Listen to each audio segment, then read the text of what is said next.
And Allah Azza wa Jalla says about marriage, وَجَعَلَ بَيْنَكُمْ مَوَدَّةً وَرَحْمَةً. These beautiful words of Qur'an. You will find these words applicable in all of your married lives, those of you that are married. Allah says He put between you, between the husband and wife, love, mawadda, and it's passionate love. Allah says mawadda wa rahma, and mercy. Because in the beginning of marriage is very passionate. You're obsessed with your wife. You can't think about anything else. Your friends call you, they go straight to voicemail, right? Because you just got married. For 6 months you're out of sight, nobody sees you. But then as marriage goes further, what keeps marriage alive? Isn't that anymore, because other obligations come in. There's kids, there's work, you're not honeymoon anymore. How do you keep the marriage sustained? Rahmah, mercy towards your wife, mercy towards the husband, courtesy between you. This man comes to Umar radiallahu anhu, he says, I want to divorce my wife. And he says, why do you want to divorce your wife? He says, I don't love her anymore. I don't find her attractive anymore. And so Umar radiallahu anhu asked him, فَأَيْنَ الرِّعَايَةِ? What about courtesy? What about the courtesy you owe your wife? She doesn't take care of your kids? She hasn't put up with you all this time? And we're difficult creatures to put up with, men. Right? We're very difficult creatures to put up with. And our wives put up with us. Even if they say a couple of words here and there, in the end they still put up with us. Right? So they do quite a bit for us. So we can't just say, oh, well, she doesn't look like what I was imagining back in the day when I didn't used to lower my gaze. I saw some things on TV and I was expecting that. This is, really, it's not the healthy attitude. You have to, if the believer watches their gaze and they control their temptations and then they do the best with their wives, they will be the most satisfied and they won't have any temptations outside. But at the same time, and I'm ranting on the brothers, but at the same time the sisters have to understand this. Allah subhanahu wa ta'ala created men and women very differently. Men, their biggest weakness is women. They could be richer, they could be poor, they could be, healthy and not very healthy, skinny and fat or tall, doesn't matter what culture, what language, all of them have the same weakness, women. And women, Allah Azza wa Jal, in majority cases, He made them oblivious to this weakness of men. They don't realize how bad it is. So when the ayah comes and a woman reads it, lower their gaze, oh yeah, I could do that. And they're like, what's the big deal? Why can't men just lower their gaze? And then you don't understand. What don't I understand? You have eyes, I have eyes, they have retina. It processes the same information. So what's the problem? You see, they don't understand the power of this desire that Allah subhanahu wa ta'ala put inside of us and mentioned as number one, زُيِّنَ لِلنَّاسِ حُبُّ الشَّهَوَاتِ مِنَ النِّسَاءِ. Number one of the desires that were beautified for men were desires for women. Right? The number one fitna the Prophet ﷺ fears for the men of this ummah is what? Women. Because it's a serious problem. So if the wives understand that, then instead of condemning their husband, why are you so weak? How come you can't control your eyes? Instead of knowing that they would accept this is the creation of Allah subhanahu wa ta'ala, you have to, the wife has a role of supporting her husband and becoming strong. And she can do that by warding temptations off from him, not by lecturing him. And this is the other thing that's very important for wives to understand.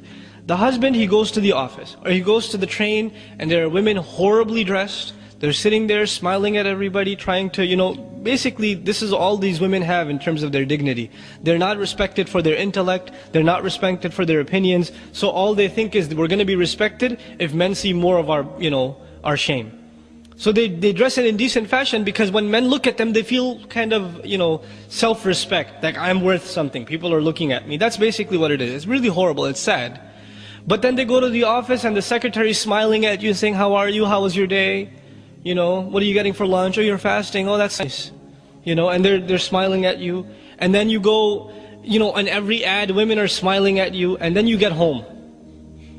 And you open the door and the wife said, where were you? Oh, the train, the train was late. Oh, every day the train is late. Oh, I understand. And there's a frown every day. And the first day it's okay, the second day it's okay. 10 years of this, 12 years of this, what's going to happen? The husband has resentment towards the wife, even if he doesn't say anything. He's building resentment inside. And the simple solution of the Messenger ﷺ, a smile of the wife when the husband comes home. You know how big a deal this is? This is not a small thing. It stabs the husband when the husband comes home and the wife doesn't care. And he's very disturbed by that. He may not say something, but it really, really hurts husbands. And it hurts the relationship. And it comes out in weird ways. Now that they're hurt, they're kind of upset as they're having dinner. Oh, there's not enough salt in here. There's something wrong. And they're extra angry at the kids. They're frustrated. But the same scenario, the wife opens the door and she greets the husband with a smile. Just a smile, it's not expensive. But what happens? The rest of the night goes smoothly. The husband's in a good mood. He's talking to her. When he's talking to her, I don't want to talk right now, I have a headache. It's not going to happen. All started from where? Just one little act of the wife.